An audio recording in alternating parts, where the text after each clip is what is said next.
Um projeto de lei aprovado no Senado que equipara o diabetes tipo 1 a uma deficiência para efeitos legais aguarda agora a sanção do presidente Lula para entrar em vigor. Se for sancionada, a lei vai garantir às pessoas afetadas pela doença os mesmos direitos previstos no Estatuto da Pessoa com Deficiência.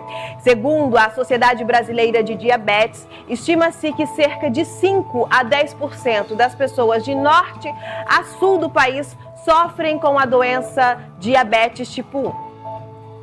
Há 23 anos, Tanise sofre com diabetes tipo 1. Sem histórico na família, o diagnóstico veio quando ela tinha apenas 3 anos. Um susto para os pais. De uma hora para outra, eu perdi muito peso. Assim, meus pais falam que foi em umas 3 semanas eu perdi muito peso, sequei, assim. E estava com muita sede, tinha muita sede, muita vontade de ir ao banheiro, assim, toda hora.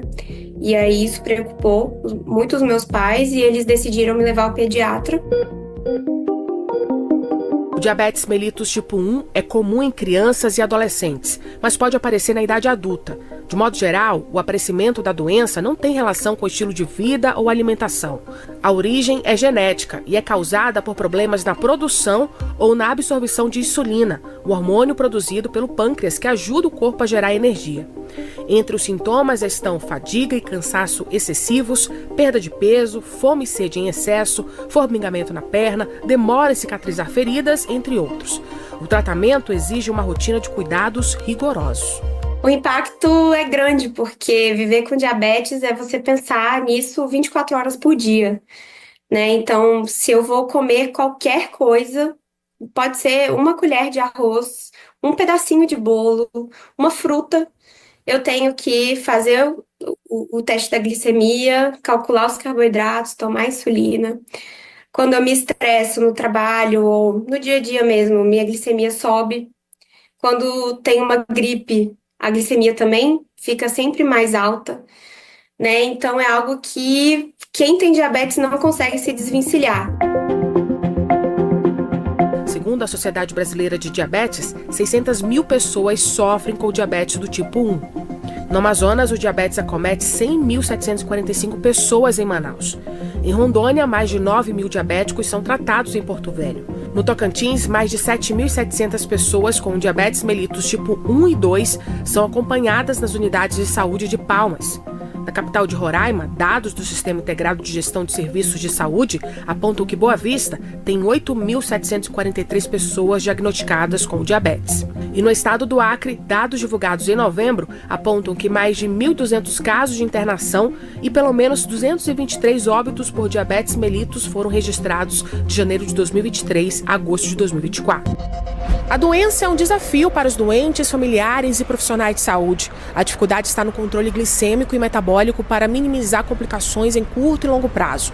Além disso, o gasto com a doença no Brasil é de cerca de 100 bilhões de reais por ano, uma vez que o preço da insulina e dos medicamentos para o tratamento é muito alto.